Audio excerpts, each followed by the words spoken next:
Hi, I'm Chloe. And I'm Bez. And this podcast is for graduate teachers in their first 5 years. We share our own teaching stories as well as advice and ideas we wish we'd had as graduate teachers. Sometimes funny, sometimes horrifying, but always true. We want you to thrive and love teaching beyond the dreaded 5-year cliff.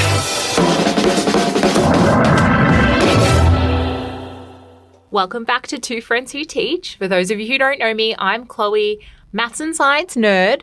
And fun fact about me, my favourite pieces of stationery include both Post-it notes and those funky, clicky, retractable pens that are erasable.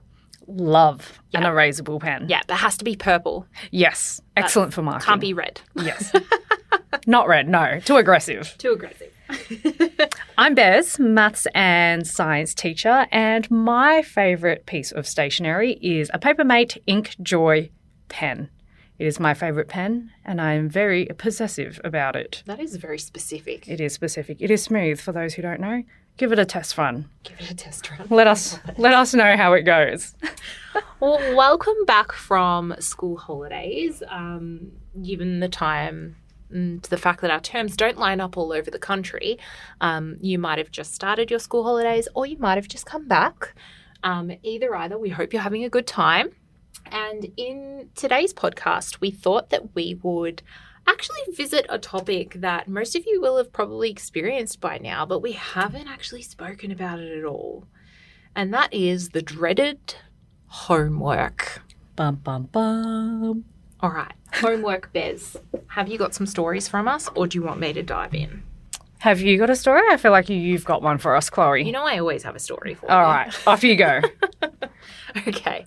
So my one of my very early experiences with homework was actually with a Year 9 class. This was one of the first classes I taught in my first couple of years of teaching. Loved this group, like beautiful group of students. You know, when you just teach like an iconic class that you remember forever, this was that class for me. Perfect. Yeah. Like I had a real good mix of like very studious kids in there, but I also some real cheeky characters, but they were also just all very supportive of one another and very lovely. Oh, we love that. Oh, just the best. So some good times there. However, I remember that I needed to set them a project and they had to, like, they'd been working on it in class, but then it got to a point where I was like, okay, well, we need to finish the rest for homework because I needed to set them a due date and everything like that. So I'd set this over the school holidays. Okay, so term school holidays, they've come back, the assignment is due, and all of the naughty kids in the class had tried to influence the rest of the class to come back and not submit the assignment because then if enough of them hadn't done it, they somehow thought that they just wouldn't have to do it. It's like a riot. It was. It was like a riot. It was like a revolt against me. So then what did you do? Well, my good kids handed it in. Thank goodness. And then I had to give them a very big lecture about how it was very inappropriate for them to do that and how the expectations were still in place and they had like an extension till this date and I just had to follow like the school protocols. Oh my gosh. I could choose to deduct marks for lateness if I wanted to. And then, I had to like talk to the coordinators and stuff so we could contact parents. Yikes. Yeah, but how cheeky is that? That is very brilliant. cheeky. I must add, brilliant. Masterminds. Yes, but if they spent just as much time as like on the Scheming. actual homework as they did scheming, like you said, they could have just gotten it done. they could have just gotten it done, Oh my man. Well, it gosh. actually wasn't that hard. Like they were nearly finished. They did Wow. most of it in class. Just the energy was in the wrong place. I know, but also I was kind of proud of them because like that takes a collaborative effort. Yes. Like that is a skill in and of itself to get a group of people all on board with this. Yeah. So they're showing teamwork and collaboration. I know. I could have like given them a really good score for like, project-based learning. If only it was that. So today, the topic is pretty much we're going to be talking about homework and making it work for you and also for your students as well. We obviously don't want No. another riot or revolution situation similar to yours, Chloe. No, we absolutely don't. But I think that this is a really nice segue into discussing what should the role of homework be? What's the purpose of homework? Why should we be setting it? And what impact do we want it to have? A lot of important questions. Yeah, and I think some really big thoughts in this area as well. And depending on what school you're currently at, you may have specific homework policies that you need to follow Yes. at different year levels. I know, like, we had a no homework policy for year 7s in term 1 in some of the schools wow. I worked at. Yeah. So that we could gradually introduce it, or it might be like you can only set X amount of hours. Other schools have a no homework policy at all. Yeah, like, I mean, some schools also have, like, at year 9, there's an expectation that you do X amount of hours. In year 10, set amount. Yeah. What's your take on it, Bez? My take is homework needs to be meaningful. I never liked assigning homework for the sake of doing work or being busy. Yep. And it's a fine Can you tell us why?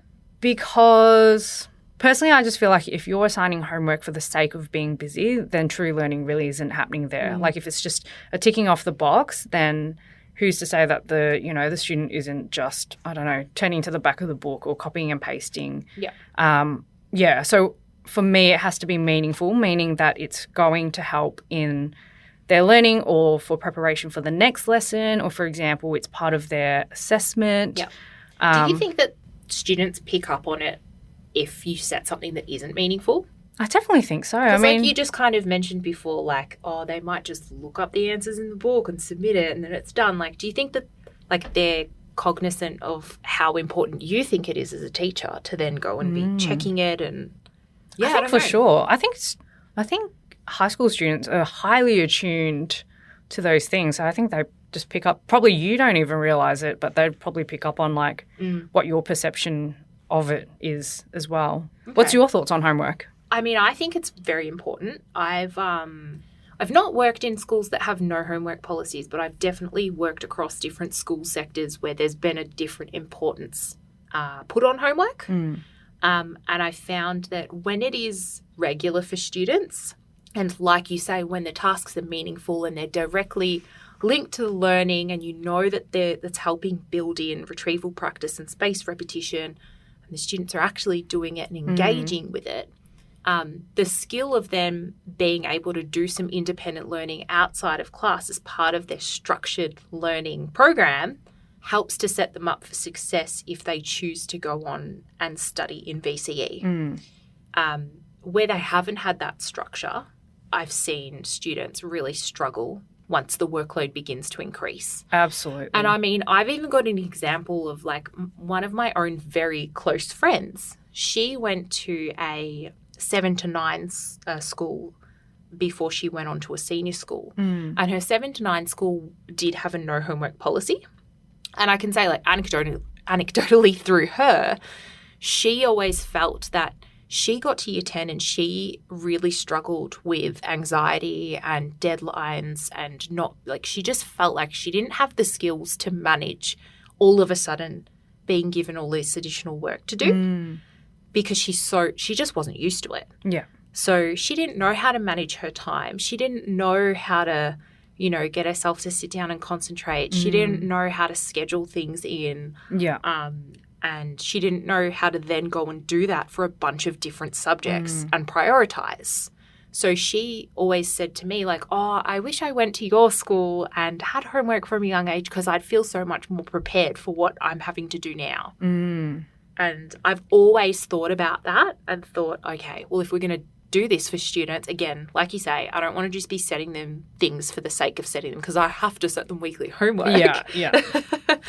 But I want to make sure that I'm setting things that are actually going to be useful, that are linked to what we've been doing in class, not necessarily a repeat, but something, the type of skills and the type of learning that I would expect them to be able to do again independently. Yeah. And I think that's so important what you've said about building that habit and that skill. It is a skill to do independent study, particularly outside of the classroom on your own. Yeah. Yeah, I can imagine if you're a student and you've had no homework set, I don't know, say for like 3-4 years, and all of a sudden you have to do homework. That is a very giant leap to take, and it would be very difficult. And then again, like say, for example, if you go on to tertiary education, that's all about completely independent learning, right? And managing your own time and schedule, and people aren't chasing you up.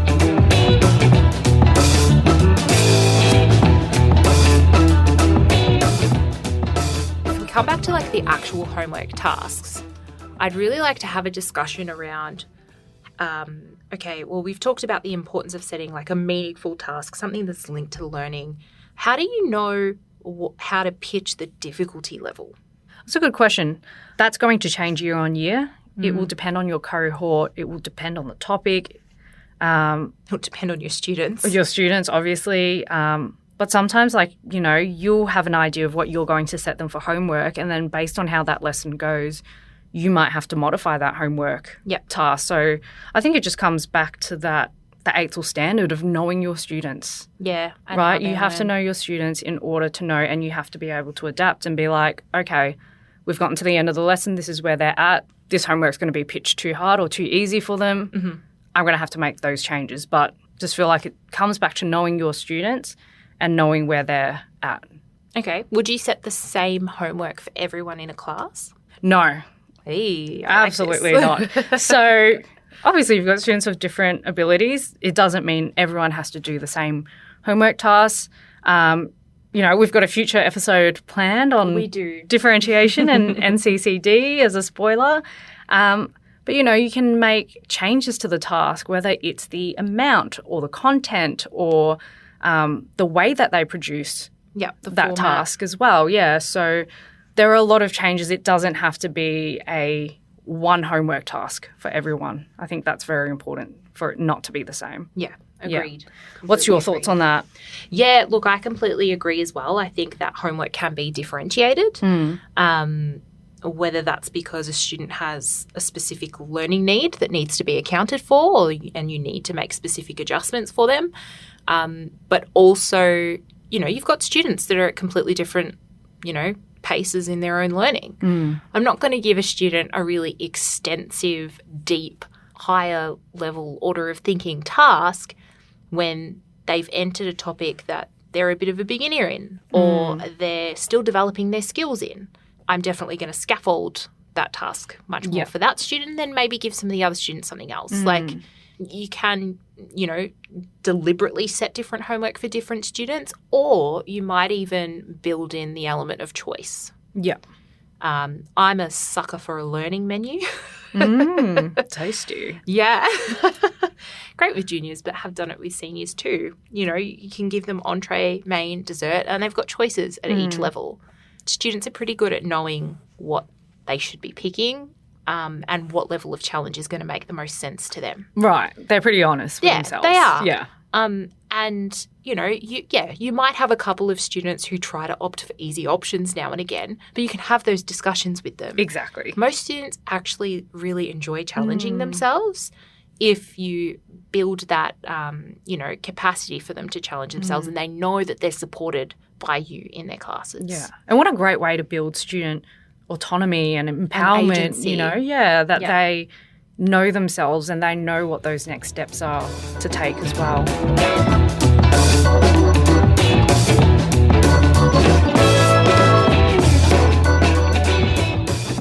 Here's a question for you. I feel like this is going to be a classic case for many teachers, whether you're starting off or you've, you know, had some skin in the game for a while. Yeah. What do you do when students don't complete homework? Because, you know, you've got all these grand ideas and you're like, this homework's going to help in this way. You've planned your next lesson based on that homework task and you walk in and apparently you didn't have that conversation about homework. Apparently. I mean, get a little bit angry, shake your head, The cry a little bit talk. on the inside. Yeah. Oh, it's going to happen. You're very rarely going to have every single person in a class have your homework ready, particularly at the start of the year. And if you do, please let us know. Yeah, let us know. What's your secret? No, or, you know, unless you're teaching an accelerated class and they're all super highly motivated students that to even follow up on have them. an A++ mindset. No, look, it happens. But I think it comes down to making sure you follow through. So if you've set really clear expectations with your class at the start of the year around deadlines and homework, and you've outlined the consequences for those things, which, you know, we've spoken about expectations and setting classes up at the start of the year before, now it's time to follow through. If you said that if their homework is late, they get, you know, 1 extra day to hand it to you, and then if they don't, you phone home or they get a detention or they have to stay in at lunch and complete it or whatever it is, then you have to follow through with that. Because the moment you don't just lose them, but you start to lose the rest of the class. Yeah, because that's they so are true. watching and they're observing you. They're going to watch and wait and see, is she, you know, is he or she actually going to follow through with this? How much can I get away with? Yeah. Because if you don't show your students that it's important and that it's valued and that it's required, they're not going to continue to do it. Absolutely. And you're so spot on there, right? If you set that precedent, that sets the tone for the whole year. I mean, it just comes back to that podcast episode we were talking about with expectations and following through with consequences and how important that is. And that includes homework. Yeah. Setting them is one thing. Like, actually following through and doing what you say is completely another. Yeah. And that's the thing. Like, when I first started teaching, actually, that was one thing. I always set homework, and then the next lesson I would forget, and then I'd get halfway through the lesson. I'd be like, I forgot to check their homework. Yeah. So, like, a hot tip there is if I went back in time, I would suggest part of the start of the class routine include following up on homework there. If you know, if that's 10 minutes extra added to the start of the class, just make sure you've got it there so that you're building that routine to actually follow up on homework, because that was one thing that I really honestly struggled with when I first started teaching, being consistent with following up on that homework. And it's so important, as you said. And it's easy to forget, like, sometimes you're just so focused on what you're doing that lesson that you can forget, like, I asked them to submit this by this date, and then I didn't actually check if they did it or not. You're like, what date is it? Oh, no, it's 5 days after. Yeah, I know. So consider, like, okay, what is it that I'm asking them to do? Where am I asking them to complete it? And what's my method of collection? Yes. Oh, that's really important, isn't it? Method of collection. Are they submitting it online? Are they submitting it through, I don't know, Google, like a Google Classroom? Is it something that they have to email through to you? Is it going on, like, your school system, whatever you're using?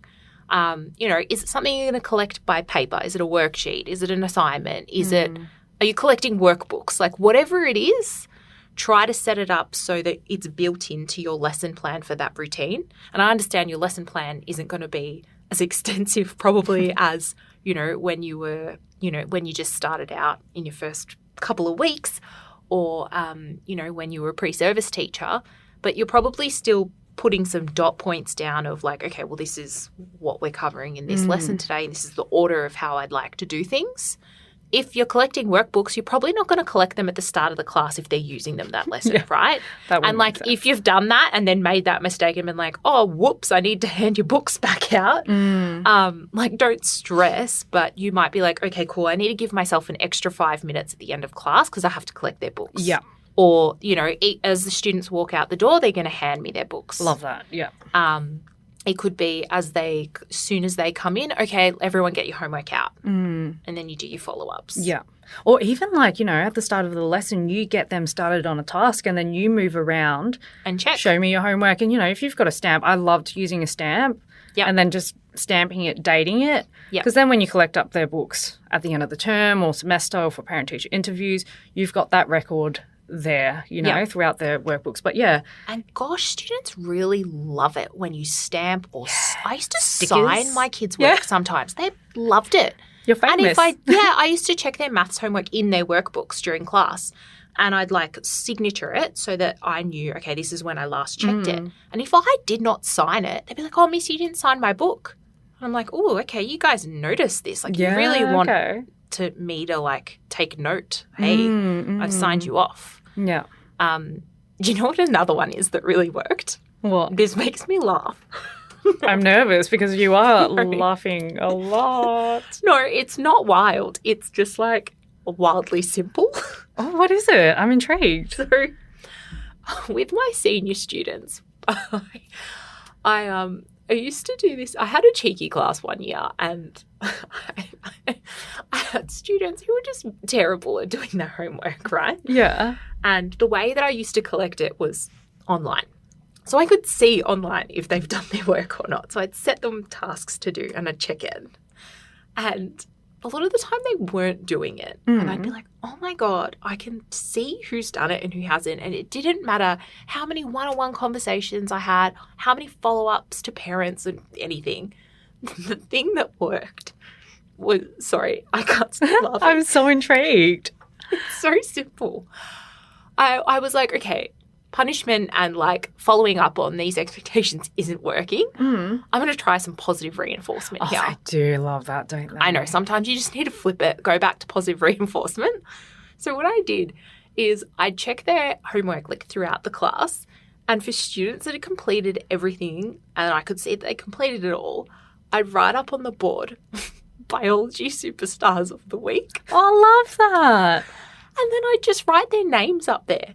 And then at the end of during the class, I'd announce, I'd be like, okay, this week's biology superstars of the week, we have. That's cute. And I'd draw little stars on the board. And I don't know what it is. I mean, they're senior students, but they frothed it. They loved it so much. And if they had done their homework and I forgot to put their name up there, oh, they would tell you. Boy, did I know about Miss. So this is me imitating. Hopefully you're not intimidating anyone. No, imitating like a teenage boy. Miss, I did my homework. Why is my name not on the board? Like, Was it so a Year 9 funny. student because your voice broke halfway through? No. Sorry, Year 11. I'm trying Year not 11. to giggle. Oh my gosh. That was great. I know. But they loved it. I don't know why. But yeah, positive reinforcement or even just like little note stickers, like you said. Oh, I love stickers. But you're so right on that positive reinforcement, because I had a senior class too. Well, even juniors actually, and when you only get like 3 or 4, you're like, oh gosh, 3 or 4 out of like 28. What a bummer. Yeah, but what I would do is at the start of the class, I would be like, Bobby, Carson, Matilda. I'm just giggling because I don't know where I got those names from. I've never taught any of the students with those names. But actually explicitly calling out the students, being like, thank you for doing your homework. And of course, even though it's an expectation, the simple act of saying thank you, it is hilarious to watch a student's reaction when they're like, why are you saying thank you to me? But, it's just what you're saying, positive reinforcement. Yep. By the next class, instead of 5, you'll have 7, and then you go from 7 on to 10. It makes a huge difference, that positive reinforcement. It's wildly effective, isn't it? Yeah. Well, it's just human.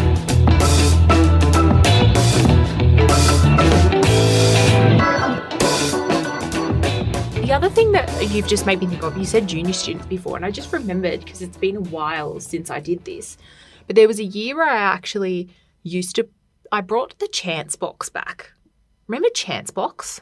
Is that when you pulled students' names out? Yeah, this was something we did in primary school, and I just stole the idea. I We did used to have, popsicle sticks. Oh, see, we did chance box, and if you did something positive or like did your homework or whatever, like your name went in the chance box.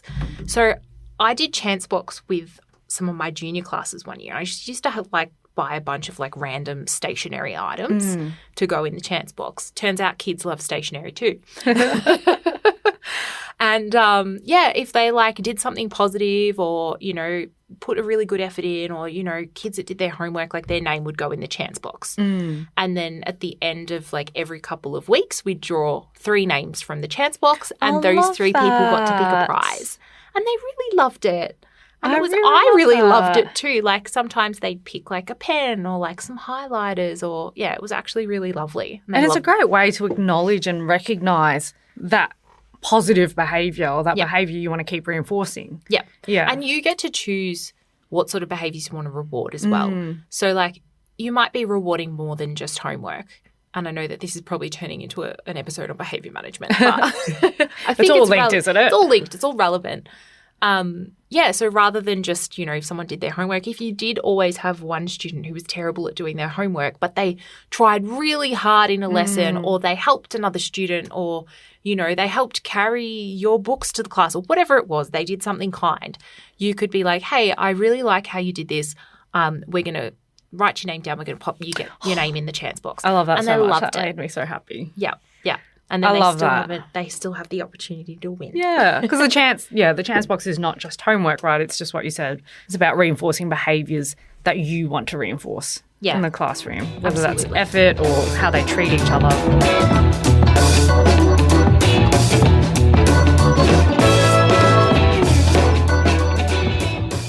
I've got a bit of a curveball question for you here. Yeah. Not a curveball, maybe a bit of a difficult one. I guess something that took me a while to learn when I first started teaching was how to have that conversation with students following on when they didn't do their homework, right? Like, so my question is, say a student hasn't done their homework, can you provide like an example of like the conversation or the process that you would follow? And obviously that's different depending on the school that you're at, but just as an example, what are the steps that you would take? I guess just so that people get an idea of different ways to follow up on when students don't complete their homework. Yeah, sure. In my classroom, the first thing that I would do is tell my class, okay, you've got until tomorrow. Always gave them a second chance. Mm-hmm. If then the next day comes around and then I still don't have it, then it becomes a bit of a conversation. So I might be like, Bez, your homework was due yesterday. I've given you a second chance and you still haven't brought it in today. What's going on? I'm a people pleaser, so this terrifies me. Yes. And then you have an opportunity to explain yourself. So Yes. it might be, oh, I forgot, or oh, I didn't do it, or you get one of the 500 excuses that students are really But really, good. my dog did eat my homework, miss. I had a student try to pull that one off once. But it also gives students the opportunity to tell you if there is something else going on in their life that you're not aware of. And I think that's, I'm very big on relationships with students. And I worked in some school communities where some of the students I worked with had very big family commitments. And so they were maybe taking care of younger siblings after work until later hours in the night, until their parents were coming home or they didn't have internet access or, there are a number of reasons. But you're also going to find out if there are no legitimate reasons.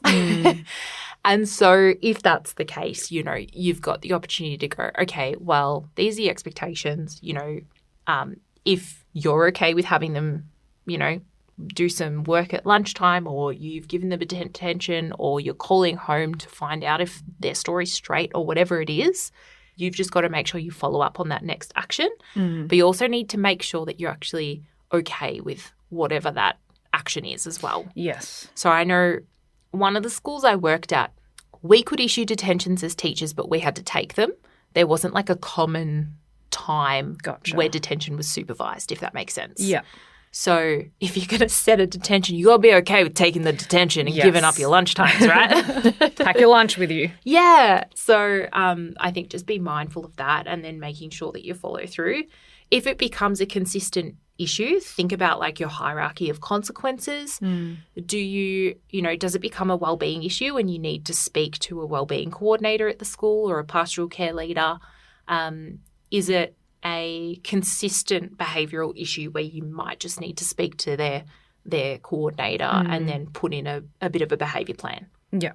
Love that. What would your take on it be? Would you do something similar, different, tweak it? Mine's exactly, I would say, very close to. And I love how you've highlighted the importance of having that conversation with students because, of course, you don't know what the context of their life outside of school is as well, There also might be, there might be like wellbeing concerns or they might be working 2 part-time jobs or they might be looking after, 5 younger siblings as well. Yeah.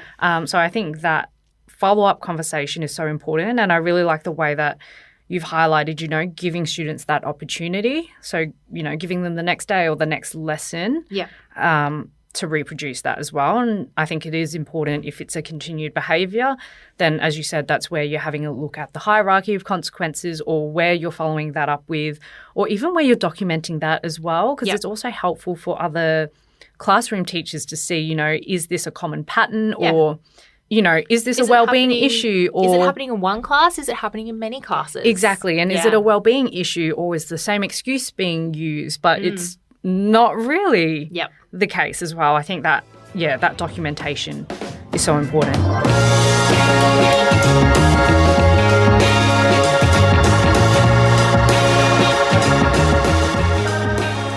I want to touch on one final thing before we wrap up today, and that is a little bit around how AI and cheating and those kinds of things comes into play. And I know that this is probably a fairly new space in education, particularly around like the use of ChatGPT and other things and how students are exploring that. I know plagiarism is not a new issue in teaching. It's something we've seen for a long time. Yeah. How do you go about navigating that space when it comes to, I mean, we can talk about it more broadly, but in this case, homework in particular? I think it's important to consider the task that you're giving for homework. Quite generally, I feel like when a student plagiarizes who's using AI, it's pretty obvious, eh? It's pretty obvious. And, you know, I'm just thinking of like this one time when a student used this particular word and I genuinely was like, I don't know what this word means. What does that word mean? And, you know, like I walked straight up to the student and was like, you know, I've never heard this word before, and in this context, can you explain to me what this means? And quite generally, you find out, you know, that they're using AI or, I don't know, a synonym. They've copied something from a website somewhere. But in terms of AI, it's a whole new world. I think the first thing is considering the type of task that you're giving them and that you're collecting up. Yeah, I agree. I think when it comes to things like AI, for me, it just really highlights that we really need to be making sure that we're engaging with the work that students are producing in class so that we can tell if they have plagiarized something or not, or whether they've used AI to generate something or to help them with something. But I also think it's really important to teach your class what plagiarism is. Absolutely. Like I used to run this lesson around research methods, and we used to go through like the different types of plagiarism. And like my class, their mind was blown when I told them that they could plagiarize their own work. They were like, what? I was like, well, yeah, if you resubmit an assignment that you made 3 years ago and you submit it again, like you are technically plagiarizing. Yeah. I'm like, what? But I made it. I'm like, yeah, you made it, but you've already submitted it. Like you actually didn't do the task. Yeah. You're plagiarizing it and you haven't stated that anywhere. Yeah. And then they were like, oh. So I thought that was really funny. But I love your example there of like a student using a word that they're like, you don't even know what it means. They don't even know what it means. And it was a genuine curiosity. I was like, what does this actually mean? It sounds great. I might want to use that. Yeah. I love when it's like blatantly obvious and I've just like printed it off. There's two different font. Different fonts, the telltale sign. Or the quotes. Or like it's just highlighted like in a like a different shade of grey. Or there's like footnotes, but you haven't taught them how to use footnotes. And then year 7, you're like, wow, they're really advanced. This is very advanced. No. But I love what you said. Like I think it's so important, right, to explain. And I feel like this is a lot of things in teaching as well, explaining to them explicitly what plagiarism is, why it is like important not to do that, and, you know, running through activities and, you know, even just going through like the critical thinking and just being like, you know, you're on TikTok and Instagram and Facebook. Okay, say, for example, someone just like regurgitated this and didn't reference this. What's a reliable source? Exactly. That critical thinking is so important in an age where you have information left, right and centre. Yeah. And you have to know where that information is coming from, right? And like I guarantee that most of the time their top Google search is going to be their first port of call. And so it's often very easy to find where they have pulled sources of information from. But yeah, I've got some funny memories of just like similar things, like words that I was like, I don't think you know this word. Yeah. And I've just printed their work and been like, hey, can you just like read this back to me? And they're looking at it like they've never seen it before, but they can't pronounce any of the words. And I'm like, so That's this a classic is actually one. your homework that you submitted to me. When they can't pronounce the word, it's like, That word is actually blah, blah, blah. That's Can interesting. you explain what that means to me? Or another time I had a student who'd literally just copied a bunch of stuff from the internet, like almost completely word for word. oh no. And so what I had to do was I downloaded exactly where they got it from and then put their work with the web page side by side Yikes. with highlighted the sections that were no. exactly the same. And I was just like, Look. can you please explain to me what might have happened here? And they looked very guilty, but it came out very quickly. Yeah. And look, those situations I'm not there to just make them feel bad. Of Like course, that's not the yeah. purpose of having that conversation. The purpose of that conversation is to go, hey, it's actually really obvious what's happened here. Let's have a chat about why you did this and let's prevent this from happening again. Yeah. Because that might open up another conversation. It could be an I can't be bothered. I didn't know how to do it. Yeah. I didn't understand. I wasn't sure what to do next. So there's Exactly. a myriad of different reasons. And you can actually work really hard to restore that relationship rather than hurt it. Right. And it's just what you're saying, right? That relationship is so important. So having an open dialogue conversation with the student is so important. Yep. Because it will provide you with a context. Yep. You know, as you're saying, whether they understood the task or if it was something else Yeah. as well. And I mean, look, there were definitely, if I think back to being a student myself, there were definitely teachers that I did homework for because I was simply just frightened of them. Yes. Don't we have? But for me then, it was probably a little bit more about just getting the task done than it was about doing the task well. Yeah. And I know that if I was to pick, I'd want a student who's really wanting to do the task well. Yes. That's that intrinsic motivation, right? That's it.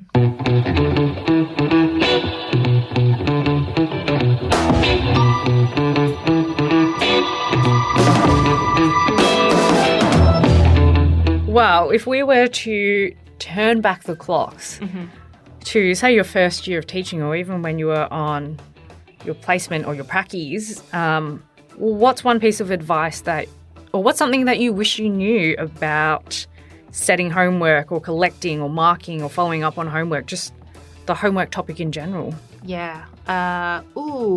Tough to pick just a few things. Okay, we'll do 3. Okay. Top 3 tips. Okay, top 3. Okay, set meaningful homework. Don't Love just that. set whatever. So don't just set something just cause. Check homework first. Don't Damn it, leave that was till going to be my one. And I would say, like, you don't necessarily need to mark homework, but certainly be reading, at least reading over it, giving it a good proofread, bit of a skim read, just to get a sense check of how much effort's been put into it, whether it's been plagiarised and how well it's been done. Love that. Yeah. What about you? To be honest, I reckon my top 3 tips would be exactly as yours, as what you said. Twins. Twinning! Great minds think alike. I guess like one thing is that I found really helped me, because obviously you're teaching multiple classes. So sometimes, you know, you've got multiple things in my mind. I get very frazzled sometimes. I'm just like a headless chicken. Yeah. I found it helpful sometimes just printing off a paper roll, and then that was my homework follow-up sheet, you know, like a and checklist. yeah, just the ticking and love that. crossing. And then, because sometimes, like, I found, like, if I followed up on homework, I knew for that lesson, but in the greater scheme of things over the term, I didn't have that picture because you're moving across multiple classes. Yeah. So I think that's, like, just one thing. I was like, oh, I found it helpful to have a physical copy. And then, like, you could pick up on themes where it's like, oh, okay, every third lesson, this student doesn't do homework. I wonder what's happening there. Or, like, this student's only done it for the first 2 weeks and then just dropped off. Yeah, or you can have a little key, like I'm going to put a circle if it was like late. Or, Yeah, exactly. Yeah, like Used to that's do just something helpful similar. to see over Yeah. over many lessons and over the term. But to be honest, mine would be exactly as yours. Make it meaningful, follow up on it, particularly at the start of the lesson. Because if it wasn't at the start, I would forget, to be honest. And just follow up, have those open conversations and consider how you would mark it. It doesn't always have to be in-depth homework. It can just be, a tick or a signature or a sticker or a stamp. Yep. Make your life easier. Make your life easier. You got enough on your plate. Learners think harder. Exactly. Exactly. What a great note to finish on. Beautiful. Well, thanks so much for joining us today. If you enjoy listening to this podcast, please make sure that you like and rate us on Apple or Spotify, and we'll see you next time. Catch you then. Bye. Bye.